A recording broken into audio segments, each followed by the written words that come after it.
fellow won a Nobel Prize a few years back. His name was Herbert Spencer. And he won it in physics because he classified all knowable things into 5 categories, and they gave him the prize. And this is what he said. He said, science can classify all things as either time, force, motion, space, or matter.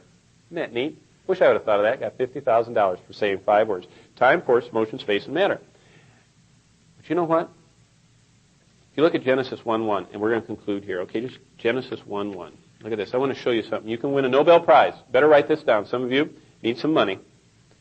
Okay? In the beginning, time, God,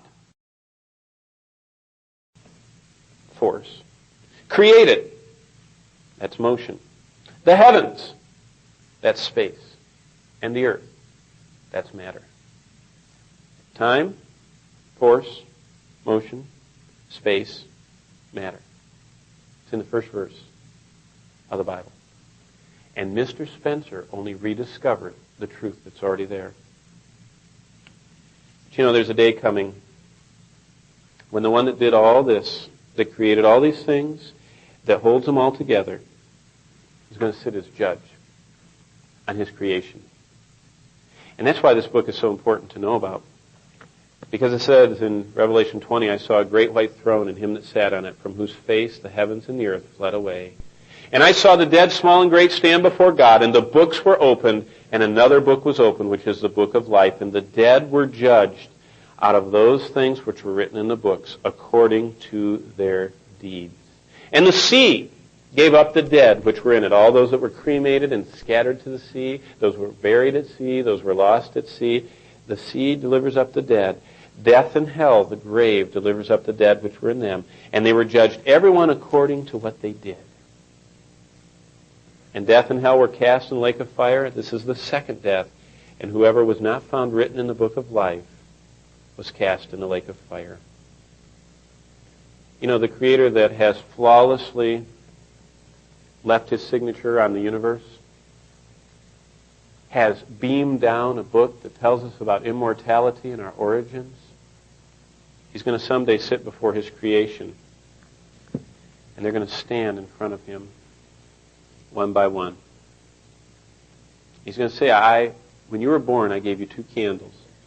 Romans 1 says, I gave you the candle of creation, and if you hold up the candle of creation, you can see my handiwork in every corner of this planet, and every realm of outer space. You can see me, and that little light of creation will lead you to me if you'll let it. And he says, you were born also with the candle of your conscience. And I put within you my image that you know that things are not right. And even the most savage, primitive people have within them the law of God written that will lead them to seek after God, Acts 17 says. But you know, if you won't do that, or if you just plain have the blaring spotlight of his entire revelation in front of you, and you still won't believe, he says, I'm going to cast you in the lake of fire forever. Revelation 21 says he makes a new heaven. Revelation 22, there's a new realm called eternity. And it says in Revelation 22:12, and behold, I come quickly, my reward is with me to give to everyone according to his work. He is coming. Revelation 22:15, without will be forever those who sin, he will judge. But you know how the Bible ends? And the Spirit and the bride say, come. Let him that heareth say, come. And let him who is athirst come. And whoever will, let him take of the water of life freely. You know, the way the Bible opens, it closes. Fallen man in sin, God loves him. God seeks him. God forgives him. God saves him. God offers him everything. That's how it starts. You know how it ends? He's still seeking. He's still loving. He's still forgiving. He's still saving. He's still offering him eternity. I don't know about you. That's the most glorious news in the world. That this book you can trust. It's never had a correction. Never had a mistake to be corrected. Never had a flaw or a wrong theorem. Never needed to be updated. It says the same thing it's always said. That God so loved us that he sent his one and only, himself in human flesh, to die in our place.